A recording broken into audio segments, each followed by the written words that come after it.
Hello and happy Tuesday. You are live with Sandra, and it's all about choices. Every Tuesday, I have the pleasure of dishing out your weekly dose of nutrition and wellness news for your mind, your body, and your soul. And I hope that everybody is having a wonderful day. I hope that you had a wonderful weekend so far. I hope you're having a wonderful week so far and that your weekend was well. And thank you for tuning in live with me every Tuesday. I appreciate those who take a little time out just to pause, hopefully eating lunch, taking a break from the day to day so you can fuel yourself for the rest of your day, the second half of your day. And for those who listen to the replay, I thank you for tuning in and listening and just, hey, grabbing a little nutrition news or some nuggets that'll help move you and or your family forward. And we are continuing on our series of your favorite topics. And before I get too far in, I am going to set up my windows. You all know that I love engagement and I love for you all to participate. And so let me get this so that I can see who is chiming in, who is on. So as you're tuning in, as I see people logging in, please share with me where you're tuning in from. And let's see here. Let's go back one. I'm trying to get one set up here, and I think we finally got it. Here we go. And so tune in and let me know where you're tuning in from and just say hello to me, all right? And I will greatly, greatly appreciate it. And so again, we are talking about your favorite topics. So bringing back some of your favorite topics that you viewed, you commented on, you responded on. And today we are talking about the all-important vitamin D, overlooked benefits of vitamin D, and its linked to weight and reduce risk of chronic diseases. All right. And so vitamin D deficiency is actually more common than people think. Okay. Globally, studies suggest that roughly 1 billion people are vitamin D deficient. And I was once one of those back in my early 30s. So 42% of adults are deficient. 50% of children between the ages of 1 and 5, and 70% of children between the age of 6 and 11 have low vitamin D stores. And the statistics are even higher for those of us with darker skin, as well as premenopausal women and those who just have overall poor nutrition habits. So nearly 63% of Hispanic adults are deficient, and 82% of African American adults are deficient. Okay, so those numbers are very high. So despite these high rates, many people don't know that they're vitamin D deficient.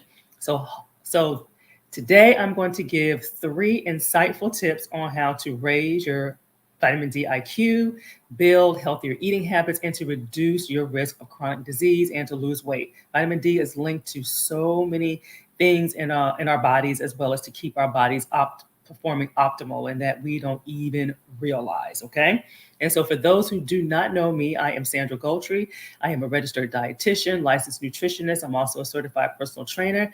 More importantly, your accountability partner, and pulling from a variety of leading edge weight loss and lifestyle strategies, because there's no one thing that works for everybody. I help adults to integrate healthier eating habits into their daily living, their daily life routine. And the goal is to build habits that last for life. Okay. It's not about a Band-Aid. It's not about a diet. It's not about a quick fix. Okay. It's about something that stands the test of time, no matter what's going on, no matter how big the storm is or how happy the times are. All right. So for those who are tuning in, again, we're talking about your favorite topics stemming from last month. Last month was March Madness. So this is the last week that we're going to do one of these topics. And again, it's a topic that has gotten quite a bit of attention, and it's becoming quite a bit of concern for people. And so I would like to do my poll question. You guys know I like to poll my audience to see where we're at here. And how much time do you spend in the sun? Okay, let's talk about that. How much time do you spend in the sun? So little as possible. Type that, post that. Just walk into the mailbox or to your car. That was me. Probably me most of the time. Spend your lunch hour outside. So a lot of times people take walks, which is a great thing. Some people prefer to exercise outside, or maybe you have a job where you're outside a lot, or you have to drive many different places and you're going in and out of buildings, etc. So how much time do you think you spend outside? And if you have a different scenario than what I listed here, definitely post that as well. Okay, so let's have some fun with this. So if it's very little as possible, you stay inside. You primarily go outside late in the evenings or when the sun goes down. I used to do that too. I'm like, oh, the sun is out. I'm gonna stay inside. Or maybe you're liberally, you just check the mail. You're just walking from the car to your final destination. You exercise, you're jogging, you're walking, you're riding your bike, etc. Or you spend many hours outside. Maybe you do family outings, you go to theme parks, go to recreational parks. You just like to relax outside to read a book. So chime in and let me know what you like to do. So let's see here. I see a few comments. Hey, Dee Dee. Well, how much time do you spend in the sun, Dee Dee? Thank you for tuning in again. Appreciate it. Appreciate it. Let me see. I see some more comments over here. Okay, Krista says mailbox to the car. Stay inside most of the time, but sit outside on the patio for about an hour. Now, is the patio covered? That's a big one. Is the patio covered, or are you in direct sunlight? And I'm asking all that for a reason, because you're going to see where this is going. And so often, so again, for those tuning in, we're talking about the overlooked benefits of vitamin D. Okay, and it's linked to weight and how it can either increase or reduce our risk of chronic disease. All right, and so let's talk about having an immune system. So let's talk about that. Having a strong immune system will help your body fight the fight, okay? And so, for example, reduce your occurrences of illnesses or viruses. And so the goal is to keep the body ready. So you're not always trying to get ready constantly, okay? So you want to keep the body ready so that it's ready to fight before the illness or the virus occurs, okay, versus being reactive, okay? So in other words, you just want to stay ready. You want to stay ready so you don't always have to get ready. And that's what this is all about. And so our first topic, let me see, it looks like I see some more comments here. Hey, I see another, okay, hey, Yadana, good to see you, good to see you. And the patio was covered, so we're going to talk about that. So that means she's outside, but it's indirect light. So we're going to talk about that, okay? We're going to talk about how that impacts our levels of getting vitamin D.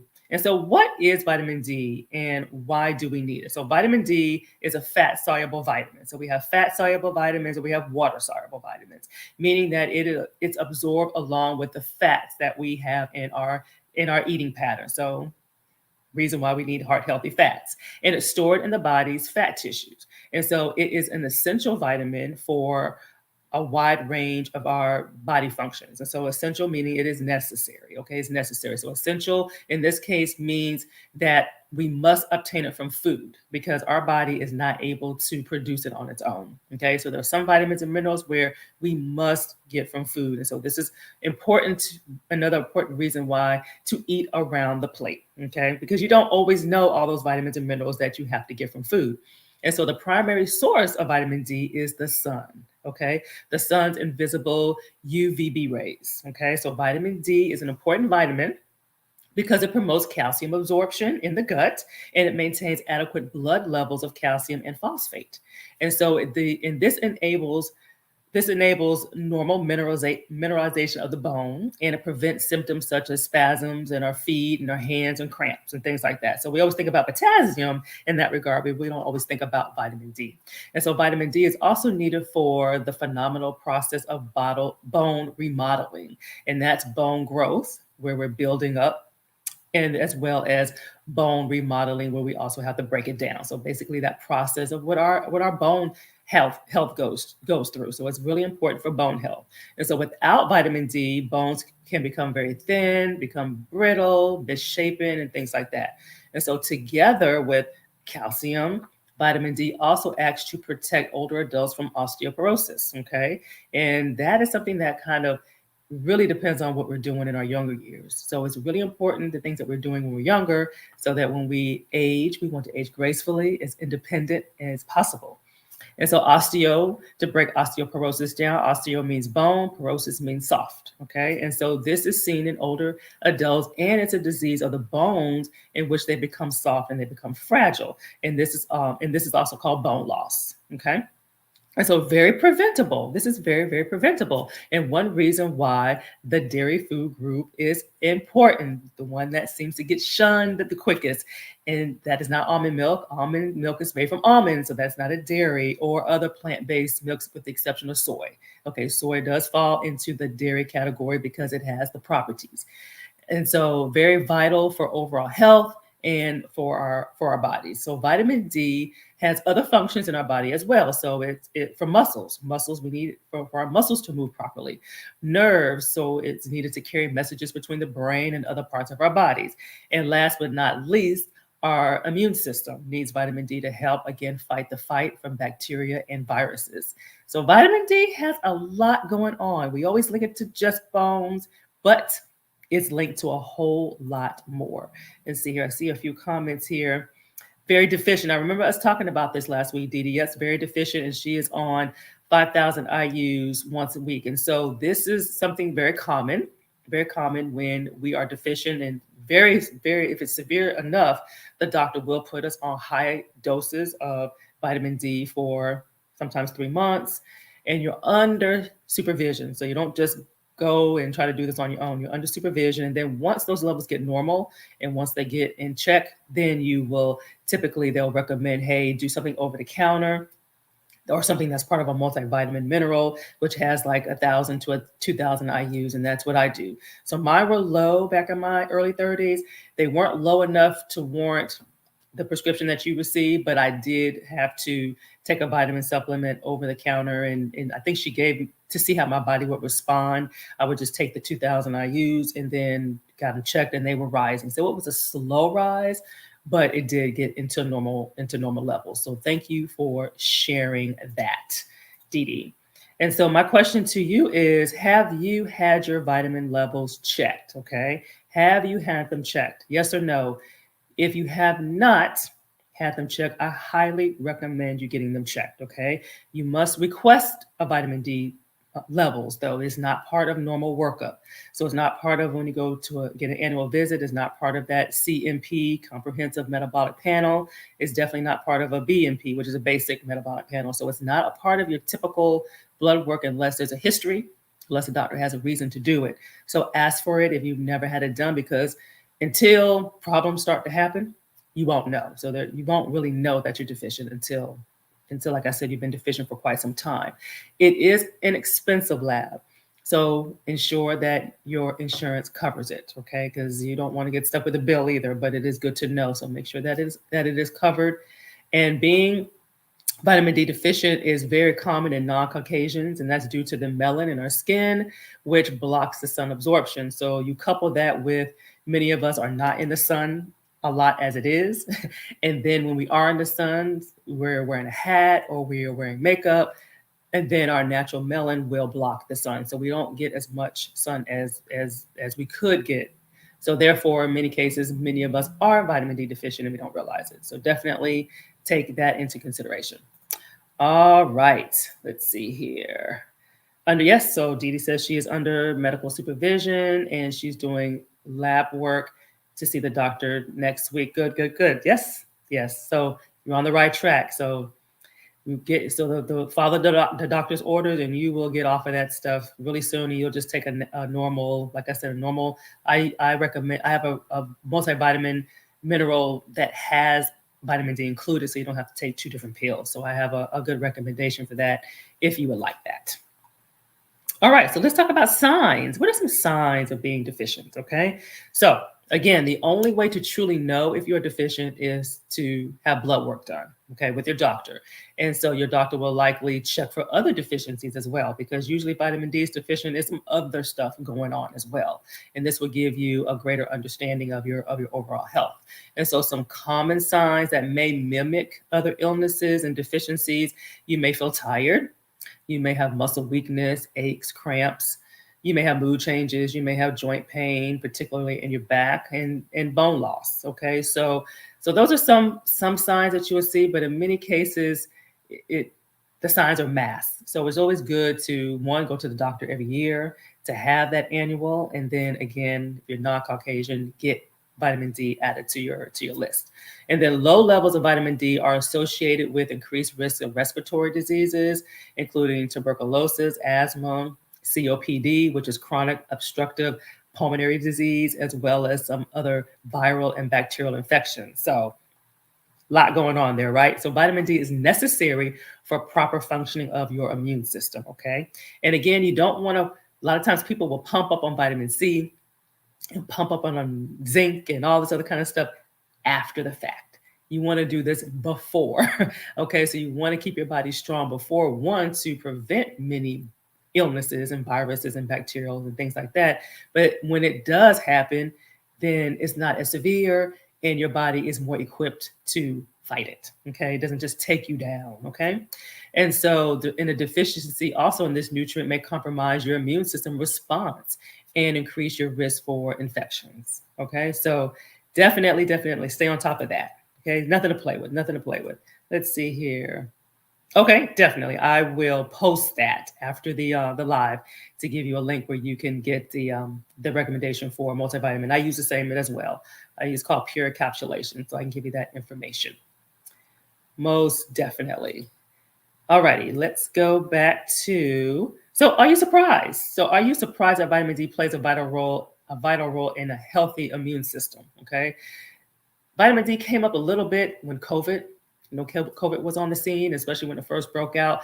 But I think it kind of fell off. Most people lean towards vitamin C and they lean towards zinc to boost their immune system. But many don't really think about vitamin D. So it is very important. All right, so let's talk about some food sources. Let's get to the good stuff. So what are some food sources of vitamin D, or what are some good food sources? And so I mentioned earlier about 42% of the U.S. is vitamin D deficient, okay? And some populations, again, have higher levels.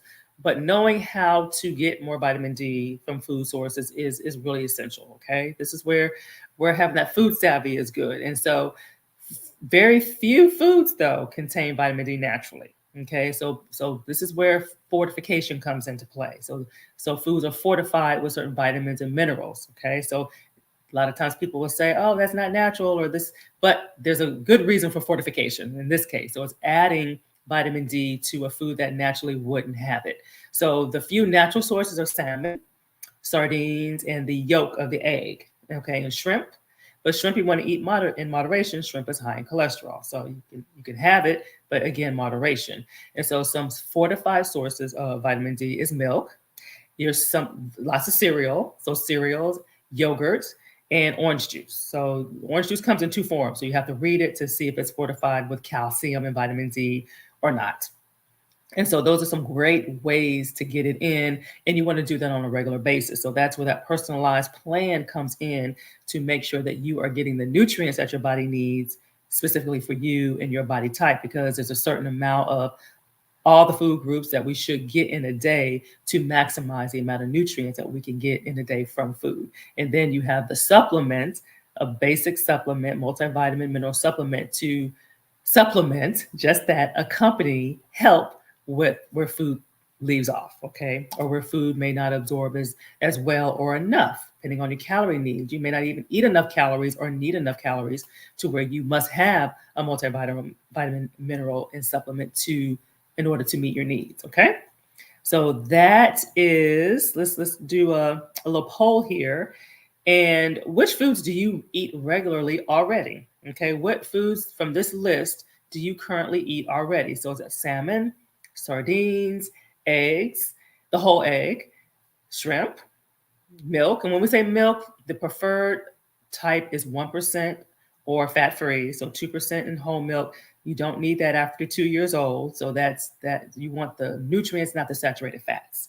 And or lactose-free, 1% or fat-free, or soy. So those are your milk options. So almond milk wouldn't fit here. Oat milk and all those would not fall into this category. And then cereal. So you got 4 to 5 cereals, many of them like Total. That's what pops up to my head right now. But there's many cereals where you can look on the label and you will see if it's fortified with vitamin D. Yogurt. You have to look at the label for yogurt. So some yogurts are fortified, some are not. Orange juice. Again, look at the label. Some are fortified and some are not. But which ones do you have on a regular basis? And for me, it's the eggs, the milk, the yogurt. Orange juice is a staple too as well. And occasionally shrimp, because again, you want to do shrimp in moderation. And salmon is a staple, used to a staple, but it kind of fell off. But when you do salmon, make sure you do wild caught. Okay, you want wild caught versus farm raised. Okay, and so this is a list, and maybe if you don't already have it, to add it to your list. So all these are good, wholesome foods to add to your list. So salmon, okay, so Dee Dee does a lot. This is good. Eat salmon, whole eggs, shrimp. I'm gonna highlight this. Salmon, salmon, whole eggs. Got something here happened to my windows. Give me a second. There we go. And then it says here, well, so I recommend switching out the whole milk to 1% or fat-free. Okay, so you don't want the saturated fats, which over time will lead to cholesterol problems. Then you have your orange juice, and then you have your cereal. Good, good. So you got a good mix here. So keep that going. And the only thing I recommend is just reducing the saturated fat from the milk. So awesome, awesome, awesome. Awesome, awesome. So let's take this thing on home. Let's take this thing on home. So healthy immune system depends on the health of your stomach. Okay, the health of your gut. So think about nutrition. So food is medicine. I'm a firm believer food is medicine when it's done right and when you understand how to do it right. And so you should aim to get most of your vitamin D from foods naturally and fortified foods and beverages. Okay, so this one you want to kind of do a combination. So it's a combination of food preferences and making sure you get enough in your day. And so foods contain other vitamin and minerals and fiber that contribute to good health as well. So in many cases, a supplement can provide vitamin D that would otherwise be consumed in less amounts. Okay, so in many cases, many of us, I myself included, I have to take a vitamin D supplement. And so when I slacked, I noticed my levels did go down. So when I keep it up every day, then my levels are normal. So again, I can provide a recommendation. I am going to put a post in here when this is over with for a multivitamin mineral. Well, it's one pill, one supplement that has what you need in a day plus vitamin D as well. And so questions on how to get more vitamin D rich foods in your eating pattern, or if you're just confused about what to eat for your body type. So I got you covered. I got you covered. Let me see. I see what types of cereal are best, cold or hot? It doesn't matter. Now with the cold, well, I say it does matter. Whole grain, ideally, is what you want, whole grain. So I have a question here. So you can do, I used to say with cereal, if it's less than 10 grams of added sugar, you're doing good.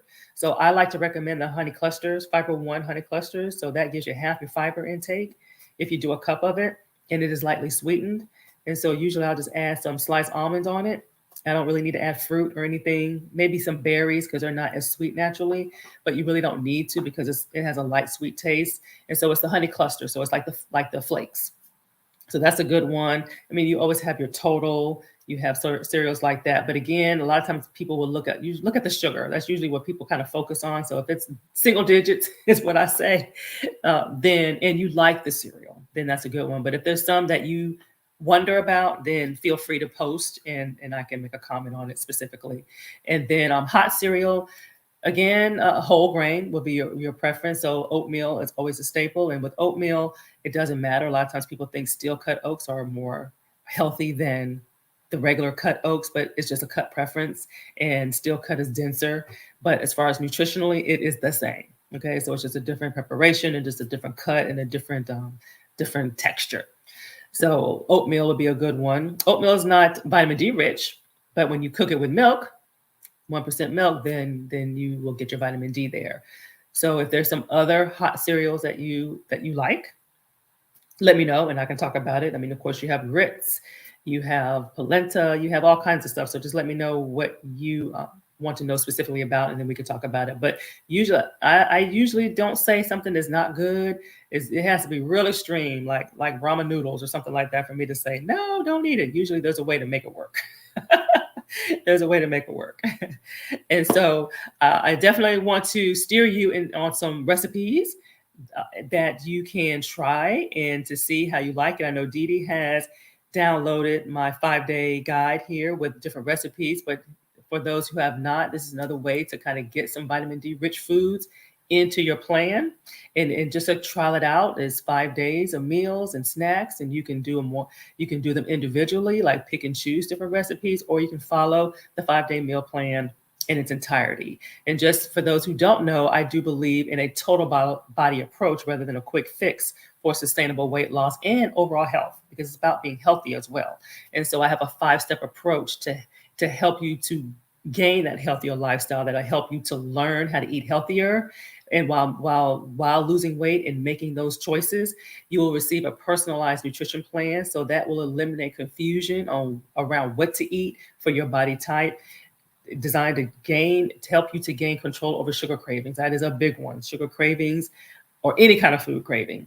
And how to enjoy effective exercise. So that is important, to have effective exercise, not just exercise. It's a big difference. And to build healthier eating habits that last, okay? Not just for you, but it spills over to your family as well. So those are some of my philosophies. But in the meantime, grab your copy of the 5-day meal plan. I am going to put this in the chat as well, because I know you're not able to click on the banner. So let me come in here. And there's one right there where you can download it. And I think everybody has that one. And then I'll go to the other window to try to download that as well. Facebook just switches things out on me. So grab your copy. It is free. And I would love to hear your feedback on it, because I always like to make improvements on it and make it better each and every time. So thank you for tuning in, everybody. This concludes what I have for your weekly dose of nutrition news for your mind, your body, and your soul. Thank you for listening. Continuing on the motto for 2023, which is creating a lifestyle of self-care. And that stems from last year's motto, where we're breaking food strongholds. So they kind of work together. So next week, I'm going to start a new series. We're going to talk about stress and stress eating, why it happens, and how to stop it. So that is the theme. And we're going to talk about stress and weight gain and how they go hand in hand. So very, very common topic for all of us, okay? So I'm going to share some practical tips and tricks and strategies to help you to avoid overeating out of stress, okay? Stress is not going anywhere. So we got to figure out how to manage it. And so we don't want to go to food out of stress, anxiety, boredom. And we definitely want to avoid the unwanted weight gain that stems from it and other health problems as well. So bye for now. Thank you for tuning in, and have a great rest of your day, and be blessed.